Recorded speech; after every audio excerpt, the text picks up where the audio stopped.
උෂ්ණත්ව මාන. උෂ්ණත්ව මානයක් කියන්නේ මොකද්ද?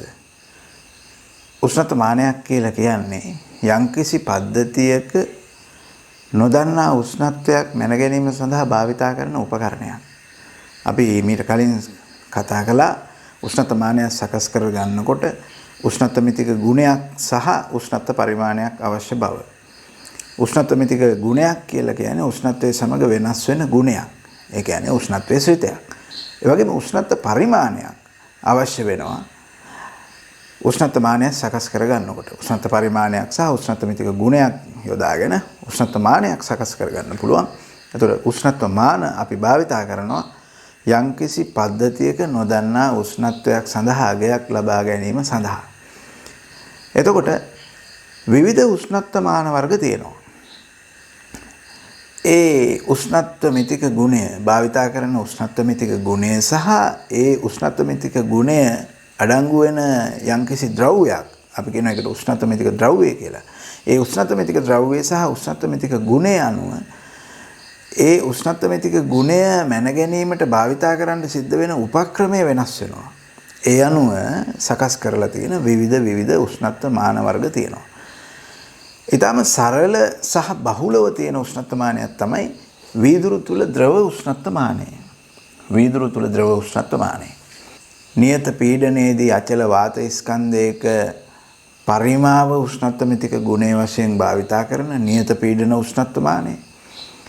නියත පරිමාවේදී අචල වාත ස්කන්ධයක පීඩනයේ උෂ්ණත්ව මිතික ගුණය වශයෙන් භාවිතා කරන නියත පරිමා වායු උෂ්ණත්ව මානය. ඊළඟට සන්නායක කම්බියක ප්‍රතිරෝධයේ උෂ්ණත්ව මිතික ගුණය වශයෙන් භාවිතා කරන ප්ලැටිනම් ප්‍රතිරෝධ උෂ්ණත්ව මානය. තාප විද්‍යුත් යුග්මයක සංධි අතරේ විද්‍යුත් ජාමක බලය උෂ්ණත්ව මිතික ගුණය වශයෙන් භාවිතා කරන තාප විද්‍යුත් යුග්ම උෂ්ණත්ව මානය. මේ ආදී වශයෙන් විවිධ උෂ්ණත්ව මාන භාවිතා කරනවා. ඒ වගේම විවිධ උෂ්ණත්ව මාන වර්ග තියෙනවා. නමුත් අපේ උසස් පෙළ විෂය නිර්දේශයට අදාළව අපිට සාකච්ඡා කරන්න තියෙන්නේ වීදුරු තුල ද්‍රව උෂ්ණත්ව මානය පිළිබඳව. වීදුරු තුල ද්‍රව උෂ්ණත්ව මානය මූලිකවම සකස් වෙන්නේ කේසික බටයක කෙළවරක තියෙන කුඩා වීදුරු බල්බයකින්. ඒතර ඒ බටේ අනිත් කෙළවර සංවෘත කරලා තියෙනවා. මේ වීදුරු බල්බයේ තුලට ඒ අදාළ ද්‍රවය පුරවලා තියෙනවා. ඒතර මේ විදිහට තමයි මේක තමයි සරල ආකාරයේ වීදුරු තුල ද්‍රව උෂ්ණත්ව මානයක. වීදුරු තුල ද්‍රව උෂ්ණත්ව මානයක් සකස් වෙන්නේ ඔය ආකාරයට. ඒතර මේ වීදුරු තුල ද්‍රව උෂ්ණත්ව මානයක ක්‍රියාව රඳා පවතින්නේ ඒ ද්‍රවයේ සිදුවන ප්‍රසාරණය මත. විදුරු තුල ද්‍රව උෂ්ණත්ව මානයක ක්‍රියාව රඳා පවතින ද්‍රවයේ සිදුවන ප්‍රසාරණය මත. ඒ කුඩා වීදුරු බල්බයේ අඩංගු වෙන ද්‍රවයට තාපය සපයනකොට ඒ ද්‍රවය ප්‍රසාරණය වෙනවා. ඒ ප්‍රසාරණය වෙන ද්‍රවය කේසික බටේ දිගේ ඉහළට නගිනවා. එතකොට ඒ ඉහළට නගින ප්‍රමාණය රඳා පවතිනවා මේ ප්‍රසාරණය වෙන ද්‍රවය නැත්නම් වීදුරු බල්බයේ තුල තියෙන ද්‍රවය පවතින උෂ්ණත්වයේ මත. කේසික බටේ දිගේ ද්‍රවය ඉහළට නගින උස රඳා පවතිනවා බල්බයේ තුල තියෙන ද්‍රවය පවතින උෂ්ණත්වයේ මත. බල්බයේ තුල තියෙන ද්‍රවය පවතින උෂ්ණත්වය වැඩි වුණොත් එහෙම කේසික බටේ තුල ද්‍රව කඳ ඉහළ නගින උස වැඩි වෙනවා. බල්බයේ තුල තියෙන ද්‍රවයේ උෂ්ණත්වය අඩු වුණොත් එහෙම කේසික බටේ තුල ද්‍රව කඳ පහළ බහිනවා. ඒ අනුව බල්බයේ තුල තියෙන ද්‍රවයේ උෂ්ණත්වයට සමානුපාතිකව කේසික බටේ තුල ද්‍රව කඳ ඉහළ නැගීම හෝ පහළ බැසීම සිද්ධ වෙනවා. ඉතින් බල්බයේ තුල තියෙන ද්‍රවය යම් උෂ්ණත්වයකටපත් වෙන්නේ ඒ බල්බය යම්කිසි නිදර්ශකයක් තුල ගිල්ලුවාම, යම්කිසි සාම්පලයක් තුල ගිල්ලුවාම, යම්කිසි අපිට උෂ්ණත්වය මැන ගැනීමට අවශ්‍ය කරන පද්ධතියක් තුල ගිල්ලුවාම, අපිට උෂ්ණත්වය මැන ගැනීමට අවශ්‍ය කරන පද්ධතියක් තුල මේ උෂ්ණත්ව මානය ගෙල්ලපුවාම විශේෂයෙන්ම මේ උෂ්ණත්ව මානයේ උෂ්ණත්වයට සංවේදී කොටස වෙන්නේ බල්බය. බල්බය තමයි උෂ්ණත්වයට සංවේදී කොටස. ඒ නිසා අපි බල්බය හඳුන්වනවා ඒක්ෂණීය කියලා. උෂ්ණත්වයට සංවේදී කොටස. ඒතර මේ විදුරු රසදී උෂ්ණත්ව මානයක උෂ්ණත්වයට සංවේදී කොටස වෙන බල්බය යම්කිසි පද්ධතියක නැත්නම් නිදර්ශකයක ගිල්ලපුවම ඒ නිදර්ශකයෙන් තාපය අවශෝෂණය කරගන්නවා බල්බය තුල තියෙන ද්‍රවය. බල්බය තුල තියෙන ද්‍රවයේ තාපය අවශෝෂණය කරගෙන ඒ ද්‍රවයේ උෂ්ණත්වය ඉහළ නංවනවා. ඒ ද්‍රවයේ උෂ්ණත්වය ඉහළ නංවනකොට ඒ ද්‍රවය ප්‍රසාරණය වෙනවා. ප්‍රසාරණය වෙන ද්‍රවය කේසිකයේ දිගේ ඉහළට නගිනවා. මෙන්න මේ ආකාරයට තමයි වීදුරු තුල ද්‍රව උෂ්ණත්ව මානයක ක්‍රියාව සිද්ධ වෙන්නේ. වීදුරු තුල ද්‍රව උෂ්ණත්ව මානයක භාවිතා කරන ද්‍රවයේ වශයෙන් බහුලව භාවිතා වෙන්නේ මද්දසාර සහ රසදිය. මෙන්න මේ ද්‍රව දෙක වීදුරු තුල ද්‍රව උෂ්ණත්ව මානයක බහුලව භාවිතා වෙනවා. නමුත් මේ දෙකිනුත් අපිට බලන්න පුළුවන් වීදුරු තුල ද්‍රව උෂ්ණත්ව මානයක භාවිතා කිරීම සඳහා වඩාත් සුදුසු ද්‍රවය මොකක්ද කියලා. අතෝෂෙම කියනවා නම් වීදුරු තුල ද්‍රව උෂ්ණත්ව මානයක භාවිතා කිරීම සඳහා වඩාත් සුදුසු ද්‍රවය වෙන්නේ රසදිය. අපි බලමු රසදිය වීදුරු තුල ද්‍රව උෂ්ණත්ව මානයක භාවිතා කිරීම සඳහා වඩාත් සුදුසු ද්‍රවයක් වෙන්නේ ඇයි කියලා. වීදුරු තුල ද්‍රව උෂ්ණත්ව මානයක භාවිතා කිරීම සඳහා රසදිය මද්දසාර වලට වඩා සුදුසු ද්‍රවයක් වෙන්න එක හේතුවක් තමයි රසදිය පාරාන්ද ද්‍රවයක් වීම. රසදිය පාරාන්ද ද්‍රවයක්. ඒ කියන්නේ රසදිය තුලින් අපිට විනිවිද දකින්න බෑ. ඒ නිසා තමයි අපි ඒකට පාරාන්ද ද්‍රවයක් කියලා කියන්නේ. එතකොට රසදිය කඳ කේසික බටේ තුල තියෙනකොට රසදිය පාරාන්ද ද්‍රවයක් නිසා අපිට රසදිය මාවකේ පැහැදිලිව නිරීක්ෂණය කරන්න පුළුවන්. නමුත් මද්දසාර පාරදුස්ස ද්‍රවයක්. මද්දසාර තුලින් විනිවිද පේනවා. ඒ කියන්නේ මද්දසාර කේසික බටේ තුල තියෙනකොට අපිට ඒකේ මාවකේ පැහැදිලිව නිරීක්ෂණය කරන්න බෑ. ඒ නිසා ඒ අතින් ගත්තාම මද්දසාර වලට වඩා රසදිය වීදුරු තුල ද්‍රව උෂ්ණත්ව මානයක භාවිතා කිරීම සඳහා සුදුසු ද්‍රවයක්. ඊළඟට බලමු අපි රසදිය ලෝහයක්. රසදිය ලෝහයක්. රසදිය ද්‍රවයක් වුණාට රසදිය ලෝහයක්. ද්‍රවයක් වශයෙන් පවතින ලෝහයක් තමයි රසදිය කියලා කියන්නේ. ඒ නිසා රසදියේ තාප සන්නායකතාවය වැඩි. ඒතර බල්බය තුල තියෙන රසදිය නිදර්ශකයෙන් තාපය අවශෝෂණය කරගෙන වඩා ඉක්මනට රත් වීමට, වඩා ඉක්මනට උණුසුම් වීමට, වඩා ඉක්මනට නිදර්ශකයේ උෂ්ණත්වයට පත්වීමට උපකාර වෙන්නේ රසදිය ලෝහයක් වීම. රසදිය ලෝහයක් වීම නිසා වඩා ඉක්මනට නිදර්ශකයේ උෂ්ණත්වයට පත්වීමේ හැකියාව තියෙනවා. මොකද රසදියේ තාපසන්නායකතාවය වැඩි. නමුත් මද්දසාර කියලා කියන්නේ ලෝහයක් නෙමෙයි. රසදියට වඩා මද්දසාරයේ තාපසන්නායකතාවය අඩුයි. ඒ නිසා මද්දසාර ප්‍රතිචාර දක්වන්නේ ඊට වඩා හිමි. නිදර්ශකයේ උෂ්ණත්වයට පත්වීමට මද්දසාර බල්බය වඩා වැඩි කාලයක් ගන්නවා. ඒ අතින් ගත්තහම රසදිය වීදුරු තුල ද්‍රව උෂ්ණත්ව මානයක භාවිතා කිරීම සඳහා මද්දසාර වලට වඩා සුදුසුයි. ඒ වගේම රසදිය වීදුරු තෙත් කරන්නේ නැහැ. ඒ කියන්නේ රසදිය කඳ කේසික බටේ තුල ඉහළට ගමන් කරනකොට රසදිය කඳ කේසික බටේ තුල ඇලෙන්නේ නැහැ. තෙත් වෙන්නේ නැහැ. රසදිය මගින් කේසික බටේ තෙත් වෙන්නේ නැහැ. රසදිය මගින් කේසික බටේ තෙත් වෙන්නේ නැහැ කියන එකෙන් අදහස් කරන්නේ රසදිය කේසික බටේ ඇලෙන්නේ නැහැ කියන එක. රසදියට කේසික බටේ ඇලෙන්නේ නැතුව ගමන් කරන්න පුළුවන්. ඒ නිසා රසදිය කඳට කේසික බටේ තුල පහසුවෙන් ඉහළට ගමන් කරන්න පුළුවන්. නමුත් මද්දසාර වීදුරු තෙත් කරනවා. ඒ කියන්නේ මද්දසාර කේසික බටේ ඇතුළත ඇලෙනවා. ඒ නිසා මද්දසාර කඳට කේසික බටේ තුල ඉහළට ගමන් කරන්න අපහසුයි. ඊළඟට පරිමා ප්‍රසාරණතාවයේ වඩා විශාලයි. රසදියේ පරිමා ප්‍රසාරණතාවයේ වඩා විශාලයි.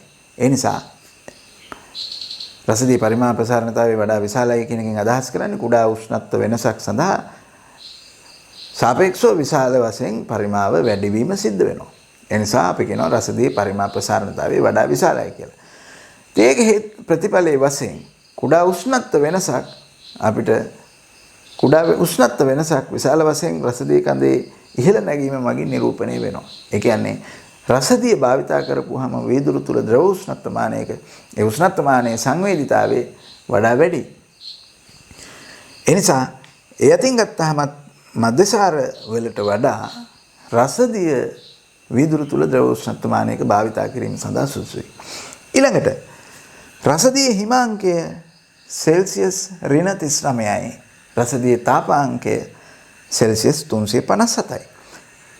ඉතින් බහුලව මැනගන්න උෂ්ණත්ව බොහොමයක් මෙන්න මේ රසදිය හිමාංකය සහ තාපාංකය අතර තියෙන නිසා මේ උෂ්ණත්වමානයක භාවිතා කිරීමට රසදිය වඩාත් සුදුසුයි.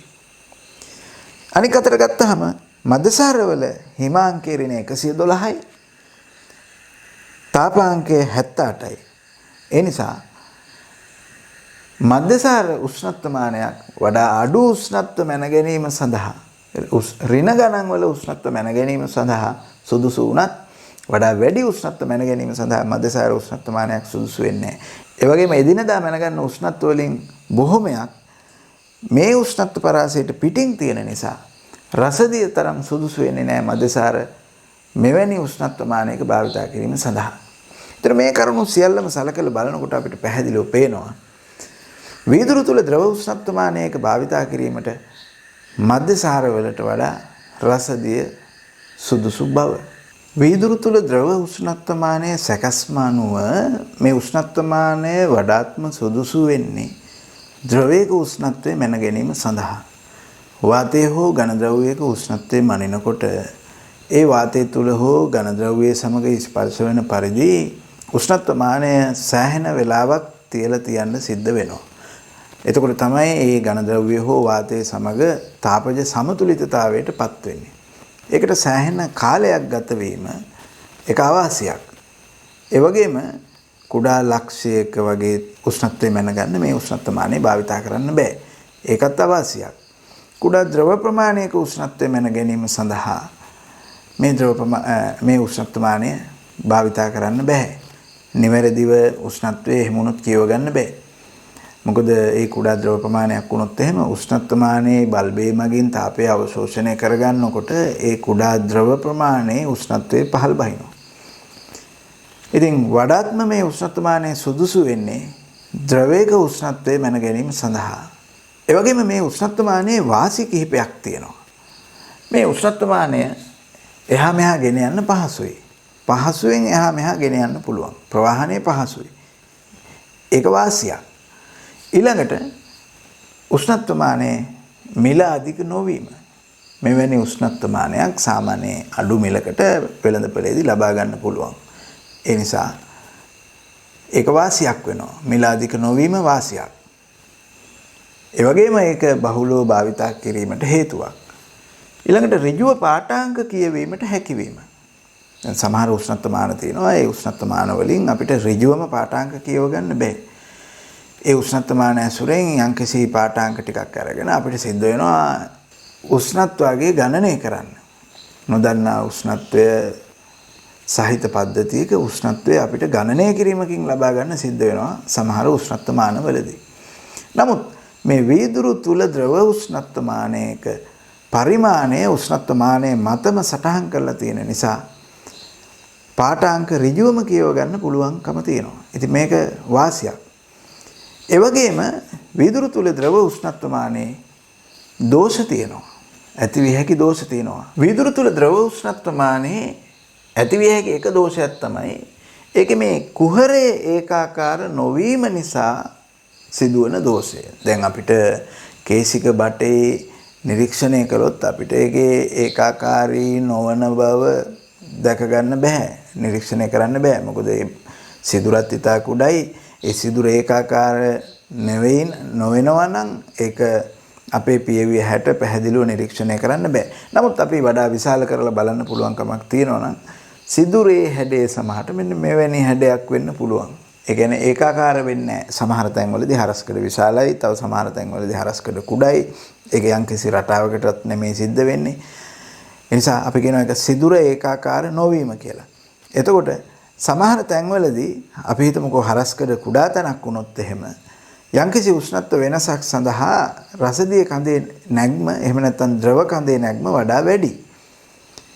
හරස්කඩ විශාල ස්ථානයක් වුණොත් එහෙම ඒ තරම්ම උෂ්ණත්ව වෙනසක් සඳහා ද්‍රව කඳේ නැග්ම අඩු වෙනවා. ඒ නිසා සමහර තැන්වලදී ද්‍රව කඳේ නැග්ම වැඩි වෙන්නත් සමහර තැන්වලදී ද්‍රව කඳේ නැග්ම අඩු වෙන්නත් හේතු වෙනවා මේ හරස්කඩ ඒකාකාර නොවීම. නමුත් කේශික නලයේ මත පරිමාණය සටහන් කරලා තියෙන ඒකාකාරව. පරිමාණය ඒකාකාරව සටහන් කරලා තිබුණත් උෂ්ණත්වයට සමානුපාතිකව රසදිය කඳේ ඉහළ නැග්ම සිද්ධ වෙන්නේ නැති වෙනවා මේ කුහරේ ඒකාකාර නොවීම නිසා. ඉතින් ඒ නිසා ඇති වෙන්නේ දෝෂයක්. ඒ වගේම මාවකයට ඉහළින් රසදිය මාවකයට ඉහළින් එහෙම නැත්නම් ද්‍රව මාවකයට ඉහළින් ඒ ද්‍රවයේ වාෂ්ප ස්වල්පයක් තියෙනවා. මේ විදිහට වාෂ්ප තියෙනවා. මේ වාෂ්ප මගින් ඇතිවෙන පීඩනයේ උෂ්ණත්වය සමග වෙනස් වෙනවා. වාෂ්ප මගින් ඇතිවෙන පීඩනයේ උෂ්ණත්වය සමග වෙනස් වෙන නිසා ඒ පීඩනය මගින් මාවකයේ මත ඇති කරන බලපෑම විවිධ උෂ්ණත්වවලදී වෙනස් වෙනවා. ඉතින් ඒ නිසා ඇති වෙන්නේ දෝෂයක්. ලබා ගන්න පාඨාංකවල දෝෂයක් ඇති වෙන්න හේතු වෙනවා ඒක.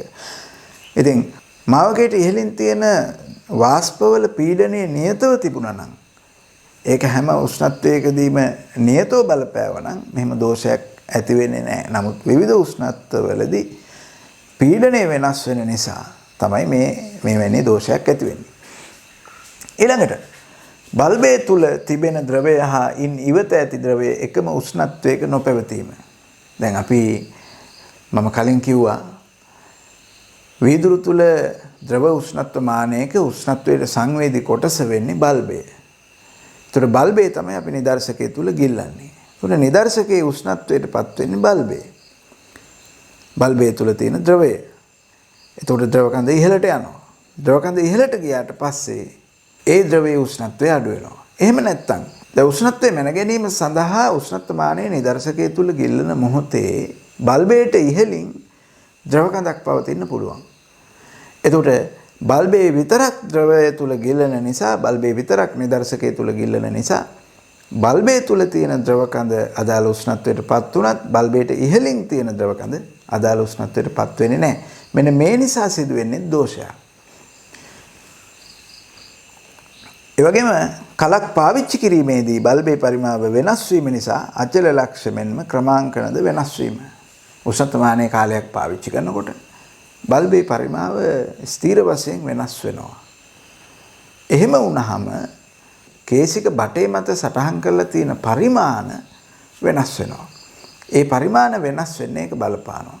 ඒකේ ලක්ෂ්‍ය ලකුණු කරලා තියෙන අචල ලක්ෂ්‍ය වෙනස් වෙනවා. ඉතින් එහෙම වෙද්දි අපි මේ තියෙන පරිමාණයම පාඨාංකය කියවගත්තොත් එහෙම අපිට ලැබෙන පාඨාංකය දෝෂ සහිත පාඨාංකයක්. එනිසා මෙන්න මේ වගේ කාරණා නිසා වීදුරු තුල ද්‍රව උෂ්ණත්ව මානයක දෝෂ ඇති වෙන්න පුළුවන්. හොඳයි. උණ කටුව. උණ කටුව කියලා කියන්නේ උෂ්ණත්ව මානයක්. හැබැයි උණ කටුව කියන උෂ්ණත්ව මානය භාවිතා කරන්නේ විශේෂයෙන්ම මිනිස් සිරුරේ උෂ්ණත්වය මැන ගැනීම සඳහා. මිනිස් සිරුරේ උෂ්ණත්වය සාමාන්‍යයෙන් සෙල්සියස් අංශක 37ක් පමණ වෙනවා. ෆැරන්හයිට් වලින් ගත්තොත් එහෙම 98.4ක් විතර. ඒ වගේම මිනිස් සිරුරේ උෂ්ණත්වය වෙනස් වෙන්නේ උණ රෝගය වැළඳුනහම රෝගී අවස්ථාවක මිනිස් සිරුරේ උෂ්ණත්වය වෙනස් වෙන්න පුළුවන්. ඒ මිනිස් සිරුරේ උෂ්ණත්වය වෙනස් වෙන්නේ අංශක කීපයකින්. ඊටම සුළු ප්‍රමාණයකින් තමයි මිනිස් සිරුරේ උෂ්ණත්වය වෙනස් වෙන්නේ. ඒ නිසා මිනිස් සිරුරේ උෂ්ණත්වය මැන ගැනීම සඳහාම විශේෂයෙන්ම සකස් කරලා තියෙන උෂ්ණත්ව මානය තමයි උණ කටුව කියලා කියන්නේ. උණ කටුවත් අර අපි කලින් සාකච්ඡා කරපු ආකාරයේ වීදුරු තුල ද්‍රව උෂ්ණත්ව මානයක්. අපි දන්නවා පරීක්ෂණාගාර උෂ්ණත්ව මානයක් තියෙනවා. මේ පරීක්ෂණාගාර උෂ්ණත්ව මානය වීදුරු තුල ද්‍රව උෂ්ණත්ව මානයක් තියෙනවා පරීක්ෂණාගාර උෂ්ණත්ව මානයක් වශයෙන්. අපිට මේ උෂ්ණත්ව මානයත් එදිනදා ජීවිතයේ උෂ්ණත්ව මැන ගැනීම සඳහා නැත්නම් එදිනදා කටයුතු වලදී උෂ්ණත්ව මැන ගැනීම සඳහා භාවිතා කරන්න පුළුවන්. එදිනදා කටයුතු වලදී මනින්න සිදුවෙන බොහොමයක් උෂ්ණත්ව මැන ගැනීමට හැකිවන විදිහට තමයි මේ උෂ්ණත්ව මානය සකස් කරලා තියෙන්නේ පරීක්ෂණාගාර උෂ්ණත්ව මානය. නමුත් මේ පරීක්ෂණාගාර උෂ්ණත්වමානය මිනිස් සිරුරේ උෂ්ණත්වය මැන ගැනීම සඳහා එතරම් යෝග්‍ය වෙන්නේ නැහැ.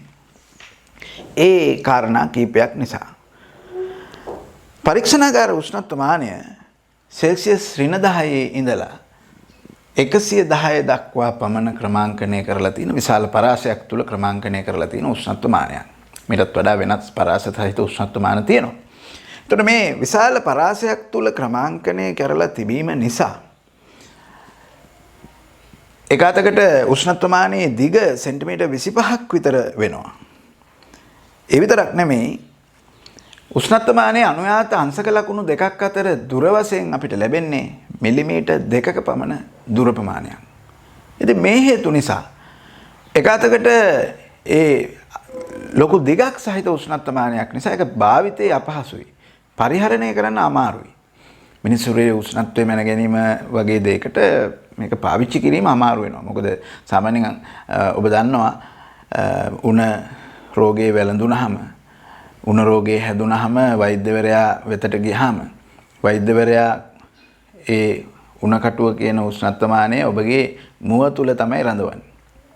මුව තුල රඳවලා තමයි උෂ්ණත්වය මැනගන්නේ. ඉතින් මේ වගේ සෙන්ටිමීටර් 25ක් විතර දිග උෂ්ණත්වමානයක් එහෙම මුව තුල රඳවාගෙන ඉන්න උනොත් ඔබට සිදුවන අපහසුතාවය. ඒ වගේම එවැනි උෂ්ණත්වමානයක් භාවිතා කරලා මිනිස් සිරුරේ උෂ්ණත්වය ඔබගේ ශරීරයේ උෂ්ණත්වය මැනගන්න ගියොත් එහෙම වෛද්‍යවරයාට සිදුවන අපහසුතාවයත් ඔබට අවබෝධ කරගන්න පුළුවන් වෙයි. ඉතින් මිලිමීටර 2ක පමණ දිගක් පමණයි තියෙන්නේ අනුයාත අංශක ලකුණු දෙකක් අතර. ඒ කියන්නේ උෂ්ණත්වය සෙල්සියස් 1කින් ඉහළ නගිනකොට රසදිය මාවකය ගමන් කරන්නේ මිලිමීටර් 2යි. ඒ අනුව අපිට සෙල්සියස් 0.5ක් වගේ නිවැරදිතාවයකට මේ උෂ්ණත්වමානය මගින් විද්‍යාගාර උෂ්ණත්වමානය මගින් උෂ්ණත්වය මැනගන්න පුළුවන්. නමුත් එවැනි නිවැරදිතාවයක් ප්‍රමාණවත් වෙන්නේ නැහැ මිනිස් සිරුරේ උෂ්ණත්වය මැන ගැනීම සඳහා. ඒකට හේතුව මම කලින් සඳහන් කරපු විදිහට මිනිස් සිරුරේ උෂ්ණත්වය වෙනස් වෙන්නේ අංශක කීපයකින් පමණයි. ඉතින් අංශක කීපයකින් පමණක් වෙනස් වෙන නිසා ඊට කුඩා ප්‍රමාණයකින් පමණක් උෂ්ණත්වය වෙනස් වෙන නිසා ඒ උෂ්ණත්වය සඳහා මැනගන්න අගේ නිවැරදිතාවය වැඩි වෙන්න ඕන. ඉතින් තවත් ප්‍රශ්නයක් තියෙනවා මේ විද්‍යාගාර උෂ්ණත්වමානයේ. විද්‍යාගාර උෂ්ණත්වමානයකින් අපි පාඨාංක කියවනකොට ඒ උෂ්ණත්වමානයේ නිදර්ශකයේ තුල තිබියදීමයි පාඨාංකය කියවන්නේ. දැන් උදාහරණයක් හැටියට අපි හිතමුකෝ මේ උෂ්ණත්වමානය ජල භාජනයක උෂ්ණත්වය මැන ගැනීම සඳහා ඒ භාජනය තුල ගිල්ලුවා කියලා. එහෙමනම් ටික වෙලාවක් ගියාට පස්සේ රසදිය කඳ ඉහළ නැගලා යම් පාඨාංකයකට ආවට පස්සේ නවතිනවා. ඉතින් අපි මේ පාඨාංකය කියව ගන්නවා. ඒ පාඨාංකය කියව ගන්නේ උෂ්ණත්වමානය ඒ භාජනය තුල තිබියදීමයි. අපි උෂ්ණත්වමානය ඒ උෂ්ණත්වයේ මනින ජල භාජනයෙන් ඉවතට ගත්තොත් එහෙම නැත්නම් උෂ්ණත්වමානයේ නිදර්ශකයෙන් ඉවතට ගත්තොත් ඒ ගත්ත ගමන්ම අර රසදිය මාවකේ පහළ බහින්න පටන් ගන්නවා. එතකොට නිදර්ශකයේ තුල තියෙද්දී තිබිච්ච පාඨාංකයට වඩා අඩු පාඨාංකයක් තමයි අපිට කියවන්න වෙන්නේ. ඒ නිසා අපිට නිවැරදි පාඨාංකය කියව ගන්න නම් අපිට සිද්ධ වෙනවා නිදර්ශකයේ තුලදීම පාඨාංකය කියව ගන්න. මේ විද්‍යාගාර උෂ්ණත්වමානය පාවිච්චි කරද්දී. ඒක විද්‍යාගාර පරීක්ෂණ සඳහා ඒක ප්‍රශ්නයක් නෙමෙයි. පුළුවන්කම තියෙනවා ඒ පද්ධතිය තුල තියෙද්දිම පාඨාංකය කියව ගන්න. ඒක තරම් ගැටලුවක් වෙන්නේ නැහැ. අතට ගන්න අවශ්‍ය වෙන්නේ නැහැ. නමුත් රෝගියෙකුගේ උණ බලන අවස්ථාවකදී ඒ රෝගියාගේ මුව තුල තිබියදීම උෂ්ණත්වමානයේ රෝගියාගේ මුව තුල තිබියදීම උෂ්ණත්වය කියව ගන්න සිද්ධ වුණොත් ඔබට හිතා ගන්න පුළුවන් වෙයි වෛද්‍යවරයා මොන වගේ අපහසුතාවයකට මුහුණ පාන්න සිද්ධ වෙයිද කියලා. වෛද්‍යවරයාට මොන වගේ අපහසුතාවයකට මුහුණ පාන්න සිද්ධ වෙයිද කියලා. දැන් ඔබ දන්නවා මේ දවස්වල මේ විශේෂයෙන්ම මේ කොරෝනා කියන රෝගය නිසා එවැනි උණ කටුවක් භාවිතා කරලා උෂ්ණත්වයේ මනින්න යන එකත් අවදානම් සහගත නිසා දැන් භාවිතා කරන උෂ්ණත්වමානය වෙනත් විදියක උෂ්ණත්වමානයක්. ඒක රෝගියාගේ මුව තුල හෝ ශරීරයේ ස්පර්ශ නොකර උෂ්ණත්වයේ මනින්න පුළුවන් වෙන විදියට හදලා තියෙන්නේ. ඉතින් එවැනි උෂ්ණත්වමානයක් භාවිතා කරන්න සිද්ධ වෙනවා ඒ උෂ්ණත්වයේ මයින පුජ්‍යලයන්ගේ ආරක්ෂාව තහවුරු කර ගැනීම සඳහා. ඉතින් එහෙම තියෙද්දි රෝගියාගේ මුව තුල තිබියදීම උෂ්ණත්වයේ කියව ගන්න සිද්ධ වුණොත් වෛද්‍යවරයෙකුට ඒකදී වෛද්‍යවරයා විවිධ අපහසුතාවයන් වලට මුහුණ පාන්න සිද්ධ වෙනවා. ඒකත් තමයි සමහර මේ ලෙඩේ වෛද්‍යවරයාට බෝවීමේ අවදානමත් වැඩි වෙනවා. එහෙම වුණොත් එහෙම. ඒ නිසා හැකියපමණ රෝගියාගෙන් ඉවතටගෙන එහෙම නැත්නම් රෝගියාගේ මුවෙන් ඉවතටගෙන උෂ්ණත්වයේ කියවන්න පුළුවන්කම තිබුණා නම් වඩා හොඳයි. ඉතින් සාමාන්‍ය විද්‍යාගාර උෂ්ණත්වමානයක් භාවිතා කරනකොට මෙන්න මේ ගැටලු ටික එනවා. මේ අවාසි ටික, මේ අපහසුතාවයන් ටික එනවා. සංවේදීතාවයේ අඩුයි, නිවැරදිතාවයේ අඩුයි. උෂ්ණත්වමානයේ විශාල නිසා පරිහරණය අපහසුයි. ඒ වගේම ඒ උෂ්ණත්වමානයේ රෝගියාගේ මුව තුල තිබියදීම කියවන්න සිද්ධ වීම නැත්නම් නිදර්ශකයේ තුලදීම පාඨාංකයේ කියවන්න සිද්ධ වීමත් අපහසුතාවයක්. ඉතින් මේ අපහසුතාවයන් මගහැරෙන විදියට තමයි මිනිස්සුන්ගේ උෂ්ණත්වය මැන ගැනීම සඳහා විශේෂයෙන්ම සකස් කරලා තියෙන උණකටුව කියන උෂ්ණත්වමානය නිෂ්පාදනය කරලා තියෙන්නේ. හොඳයි. මම කලින් සඳහන් කරා මිනිස්සුන්ගේ උෂ්ණත්වය සෙල්සියස් 37ක් පමණ වෙන බව සාමාන්‍ය අගය.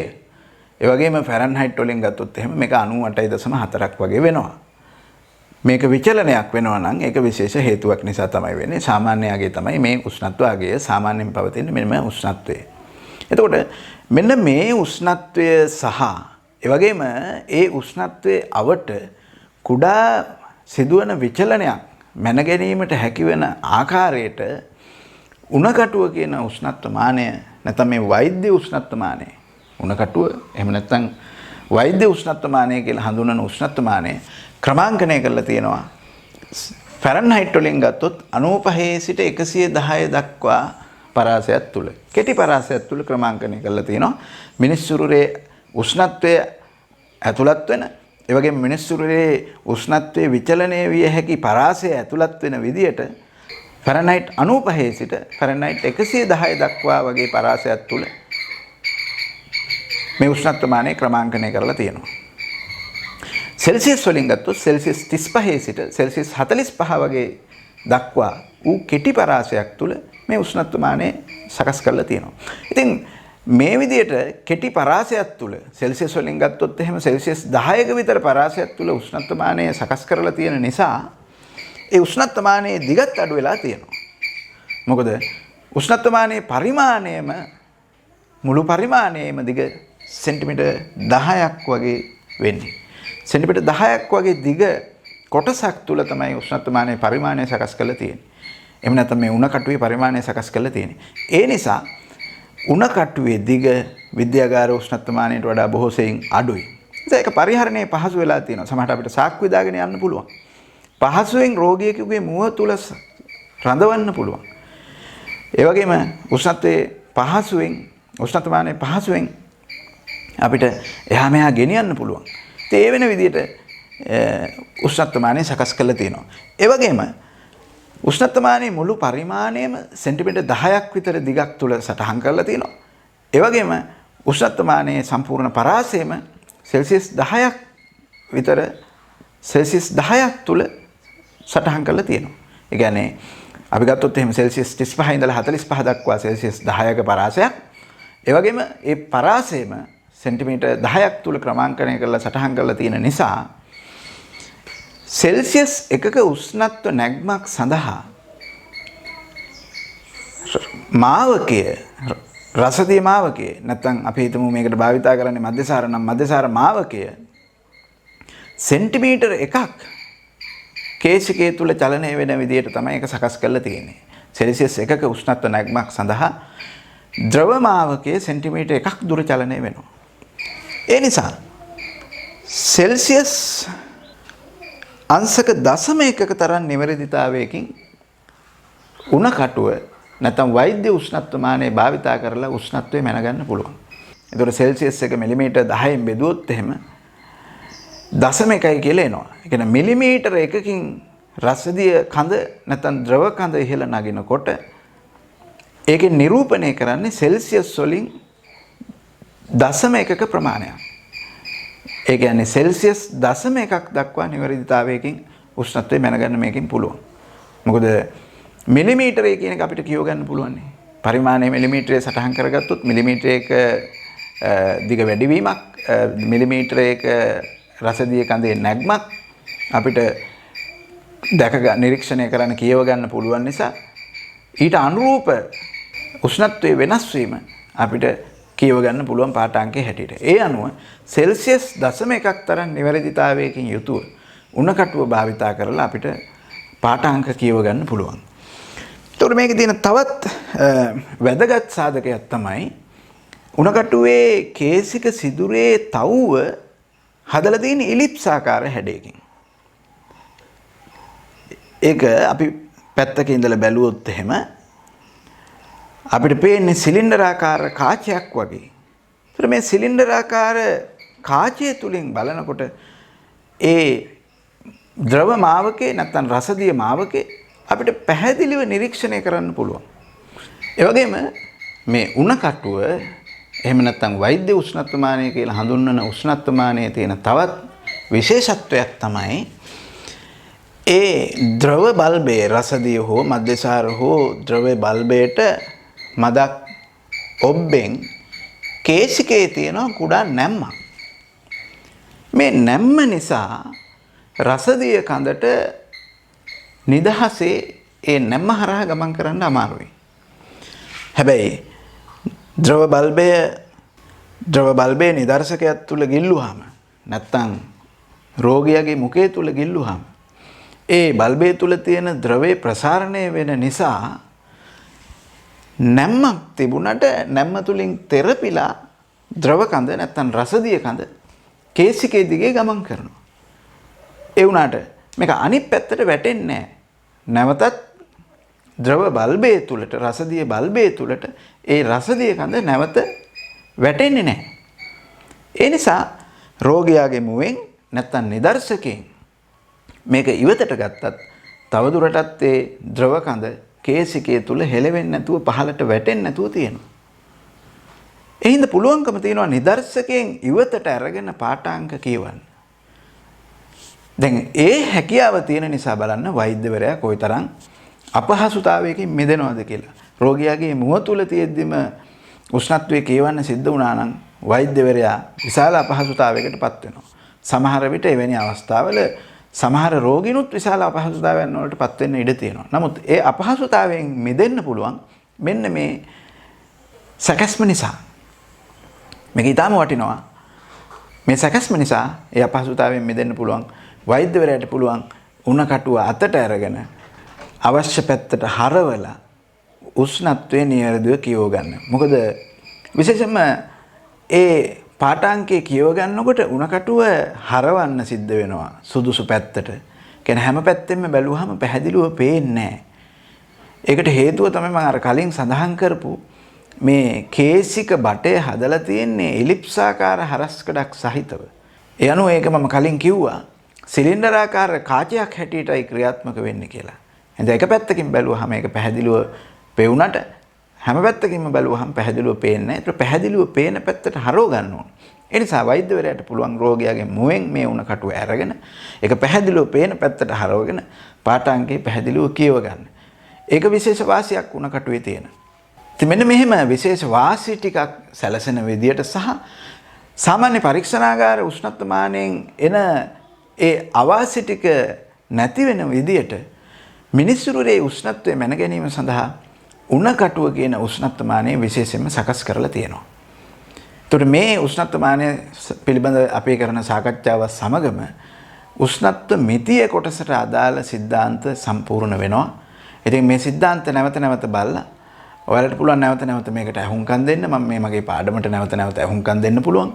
මම නැවත නැවත අහුම්කම් දෙන්න පුළුවන් වෙන විදිහට තමයි මේ පාඩම සකස් කරලා තියෙන්නේ. ඔයාලට දෙන්නේ. ඒ නිසා නැවත නැවත කීප සැරයක් හරි අහුම්කම් දීලා මේ સિદ્ધාන්ත කොටස් ටික හොඳින් අවබෝධ කරගන්න. හොඳින් අවබෝධ කර ගැනීම ඉතාම වැදගත් වෙනවා. කීප සැරයක් සමහර වෙලාවට අහුම්කම් දෙනකොට නැවතත් මේ සටහන් කියවනකොට මම දීලා තියෙන නිබන්ධනයේ මේ අදාළ සියලුම සටහන් ටික ඇතුළත් වෙනවා. ඒ නිසා ඒකත් බලන්න, ඒකත් කියවන්න.